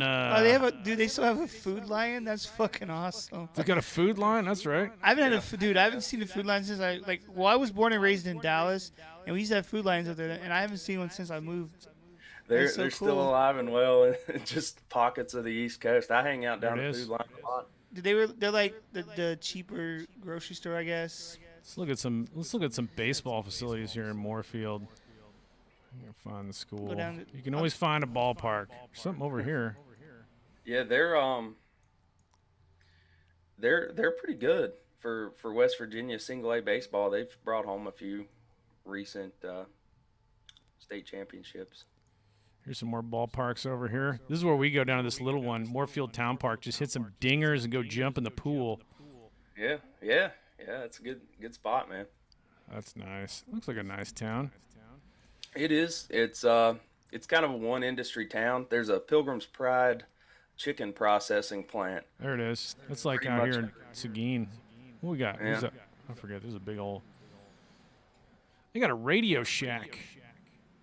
Still got a Radio Shack. Still got a Radio Shack. I thought all of them went out of business. That's crazy. That's the craziest business I ever saw. Their headquarters were in Fort Worth, and then this big-ass thing down on the Trinity River, and then they're like, well, we got to pivot because nobody's buying this anymore. They're just going to Home Depot. And then their Twitter went crazy. And, like, Radio Shack Twitter was just tweeting all this nasty stuff. They got, like, millions of followers. I don't know what Radio Shack's up to. That's good stuff right there. Scam out. So you're not that far. You can get from here over there to Baltimore. That's a 3-hour drive. Yeah. 2 and change, depending on what time you go. Yeah. If I'm going to catch like a day game, and I'm driving there at about 10 a.m. or something, it's not bad at all. Just got to watch what time you get on the Beltway. And so if you don't go to the O's game, what's the nearest remnants of the West Virginia minor league that you like to go check out in this area? So I'm the closest would be Morgantown, home of WVU. They're the West Virginia Black Bears. They were affiliated with Pirates, but now they're a collegiate wood bat league team. Gotcha. That's been the fate of literally every affiliated minor league team in West Virginia, is that we don't have any is the short answer of it. The Black Bears are now in the MLB Draft League, the one that MLB runs itself. We had the West Virginia Power, also Pirates affiliated. They're now the West Virginia Dirty Birds, or the Charleston Dirty Birds, like the canary in a coal mine aesthetic is what they're cashing in on. They're in the Atlantic League. They're an independent league team. And then you got the two from the Appalachian League. It was the Princeton Rays and the Bluefield Blue Jays. They're now the Bluefield Ridge Runners and the Princeton Whistle Pigs. So also College Woodbat Appalachian League. Yeah. Darn, more field Yeah, right there. There's the man. There's the legend. This little burg right here, MiLB Hatbilly. Jake Whalen is turning out some excellent, top-notch baseball stuff. What a joy to talk to Jake, Dutch. I said we go see if we can do a podcast out there at Fort Run. Go to Fort Run. Let's look at Fort Run. To let us in there. Hey, man, we'll do a live podcast from the fort there. There we go. There's these folks down here. You guys are too kind, by the way. I'm really having a blast. Thank you. Man, oh man. I don't get referred to as a legend too often, so I'm not gonna let that get to my head. It's like I said yesterday, man. I just get pumped if anybody looks in our direction, like people that are kind of like, man, I'll totally talk to you. It's like, man, thanks for your time, Because, like, honestly, certain YouTubers, man, they won't talk to you unless you have a certain subscriber count. I don't know. I mean, I just like the creativity that goes into what you guys do. I don't care about numbers, whether it's sabermetrics or YouTube numbers. It's really a freak accident that I'm as big as I am. It's just John Lowenstein being cool and me telling his story. It really, really very little credit should go to me. Lowenstein put me on the map. Because somebody last night at the party I was at, I was telling about this thing we're doing today with you, and they're like, oh, what kind of stuff do you guys talk about? And like, oh, we talk about baseball, and they're like, oh. They weren't baseball fans at all. They're like, oh, okay, sounds cool. Well, it's like not cool to be into baseball anymore. Remember the 90s, though, when you would just go to school and everybody's talking about Mark McGwire and shit? Like, yeah, I mean, it's kind of cool to operate in its space now because it's pretty inclusive. I mean, we're having a good time, but it's not cool to be into baseball. Like, I could go down to the Moorfield Town Park and just try to talk baseball with people at a Little League game. They won't be baseball fans. It's just like a babysitting service for their kids. It's kind of lame. It's weird being a baseball fan at a baseball event. I will say, though, if you want to easily meet another baseball fan, go to a card shop. You'll see people in there all the time buying baseball cards. That's usually who I talk to about baseball is the local card shop I go to. The owners, I always talk baseball with them. Have you ever skied out at Snowshoe? Random question. This is going. Huh? No, I have not. I'm not a big skier. But it's on the to-do list. I would love to learn how. I mean, if I blow out my knee, who cares at this point in my life? So I might as well learn a new skill. How much skiing do you guys get in being in? I've never skied at all. I grew up in the Seattle area. The T-Texas Tony Turnstile is a stolen stage name. From a guy that my dad went to military school with. He used to steal cars around Houston. My dad was the Texan. And I've been in Texas since like 97, so I'm kind of a transplant.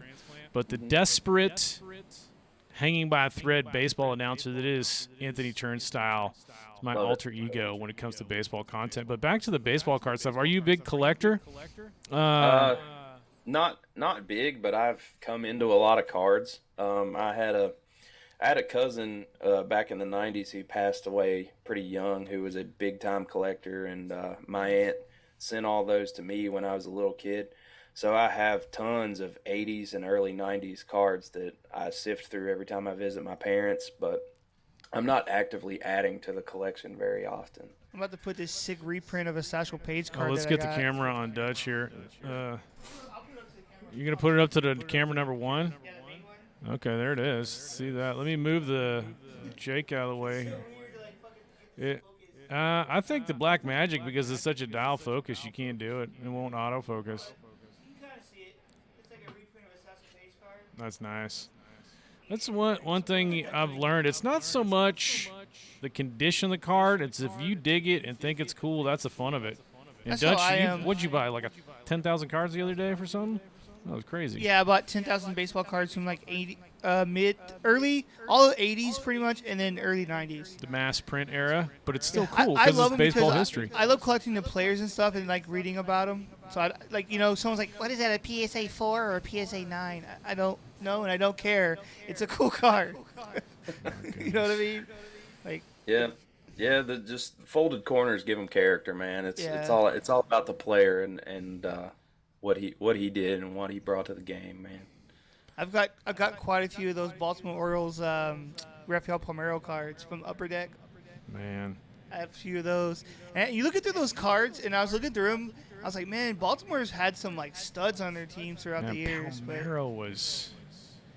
But I don't know why everybody shit on Palmeiro so hard, dude. The guy he was never dude really was talked to. Did he say something that people didn't he was, like? Yeah, he was like, he constantly lied about not being on steroids. Well, everybody else did. You don't remember that court case where they caught him? And he was like, I did not take steroids, and then he he was real adamant about it. Yeah, maybe I kind of remember that. It's like, dude, just be like, yeah, I took some, whatever. God, his numbers are insane. Look at all these 100 RBI years this guy's put. That's all. Oh, you really only had the last couple years with Baltimore, and then you didn't even get the good Palmeiro. No, see those early the early mid '90s, he was there too as well. Yeah, I forgot he was a Cubs prospect. That's what that was. I actually have his Cubs card. He must have been in Peoria with Maddox and all that. I don't know. Those guys came in the same. Let's look at this Peoria team. Yeah, Maddox, Palmeiro. Who else was on the team? Laddie Renfro. That's a great name.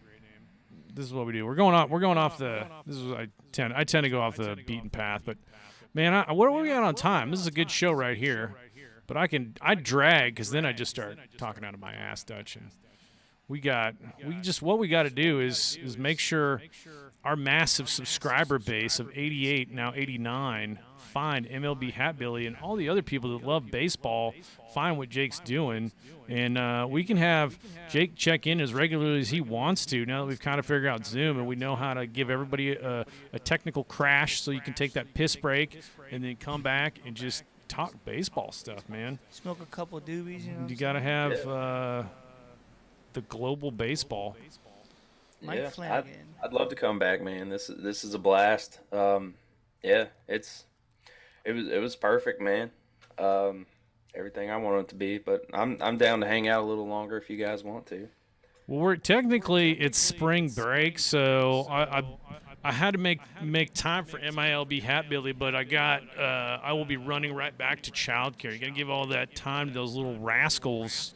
There are hardly any breaks.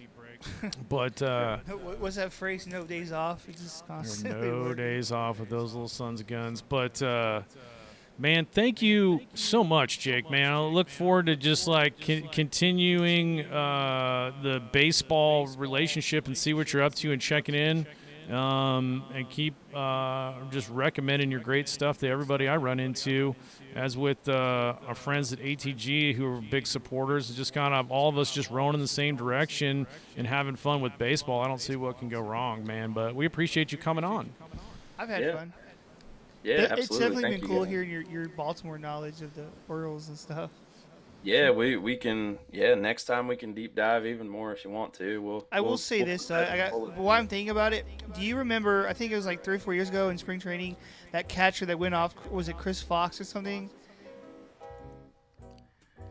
Was that his name? It was something Fox, and he was like a catcher in spring training that went off. But when he went to the pros, he kind of sucked ass. But Man, yeah, that sounds. Hang on. it was something Fox, and he was like a stud in the spring training. The spring training, that's the thing you got now with these. I always just tell people, like, when someone goes off in spring training, like, don't look too much into it, because it's spring training. But yeah, I got high hopes then for the O's because of dudes like Adley Rutsch. I won't say his name right, but Jake Fox. Jake Fox, there we go. I went to school with a guy named Chris Fox. That's why I was thinking of Chris Fox. But I think he's an Oregon guy, the Adley Rutschman, because he went to Oregon, which kind of had the same color schematic, the orange and black. Dude, there was a catcher, the guy before this guy, that was supposed to be a great guy, and he wasn't, and I can't think of his name. I like how they do college stats. Yeah, who did predate Adley? We kind of had a revolving door at that position for a long time, and Adley kind of fixed that. It was the guy before this guy, and I can't think of his name. Severino, I think. It's got a very Buster Posey feel to it. Oh, Buster Posey. You know what I'm saying? You spend that first overall on a guy, you're just like, okay, this guy's going to handle the staff, Rutschman's gotta put be up good, offense. though. I The mean, guy is good. Guy can play. So high hopes for the O's. Yeah. As long as they don't go ahead of the Rays in the standings, I'm all for it. They're playing the same game. They're both, pinching pennies and just trying to make it work with prospects for a couple of years. Well, I got one bump music going. I don't think our guest can actually hear it, but this bump music was a little jazz number we got off the Wolf called "Nice to Meet You," which I thought was pretty apropos. But then you had this awesome one, which is kind of like pump. Oh no, this one was a little bit more outro-ish, I think. Right here. I'll slide these bad boys on. Oh yeah, throw that on so you can hear the. No, it wasn't that one. That's a cool one. Here's the outro. Nope. Oh yeah, that's outro right there. That's the outro. Good selection, Dutch. Well, that's all for today, man. We're gonna wrap it up. I'm gonna go back and change some dipes and dream of trying to watch MiLB stuff on my phone. And thanks to my ace Dutch Chattahoochee, and big thanks to Jake Whalen, MiLB Hatbilly, for all you're doing for baseball and making time for us today, man. That's the show. You got any saved rounds? You guys chime in. I'm a hunter. I will ask one question. Yeah, absolutely. What's the story behind Hatbilly? What is that? I'm not aware. It's a play on hillbilly, and when I first started the channel, okay. When I first started the channel, I was just buying up minor league hats, trying to support the teams. Like during COVID, they were really making a big push just to support the team stores of the minor league teams. But doing hat reviews was super out of my element and forced and not very cool. So I pivoted away from that really quickly. And I don't even have those videos up anymore. But yeah, I had to find my niche as like more of a storyteller type on YouTube because yeah, talking about hats was just super not cool. Yeah, I love hats, but I'm the same way. I wouldn't know how to go about talking about it. Yeah, I didn't logo's realize. Cool. Yeah, I guess I was just foolish, and I didn't realize that leaned more into fashion instead of like something that was actually like my meat and potatoes. And dude, the world of hat people are definitely wild. Is there any man. rhyme or reason to the hat you're sporting today? Sometimes it's there, and I miss the. This is the Richmond Flying Squirrels. Oh, I think okay. Flying Squirrels, nice. Still a Giants affiliate. Yeah, just a Virginia. I guess they're one of the closest minor league teams now that all of ours got the axe. But I got some family down there in Richmond, Virginia, so I guess sporting that for them. Nice. Well, respect Virginia, West Virginia, and the Baltimore O's and everything that Jake's doing. Until next time, folks, this is 3BGB, episode 17,000. No, that's not right. 47.9. 38? I don't know. Nobody's. I was actually 38. 38. Check it out. The actual numbers. 38. Talk longer than we probably need to, but it's just fun rabbit holing, honestly. So thanks again, everybody, and we'll see you next time, Jake. And I guess I can like end the stream, and then Zoom will still be up. We kind of like post chat. Okay. But for the YouTuber watchers, we're about to hit that stop going live end stream button. Real Blues, thanks to Bonnie and Jake and all the ATG dudes for supporting and checking in. Whoever else watching, Mrs. Raymond, Miss Chattahoochee, and we'll end that stream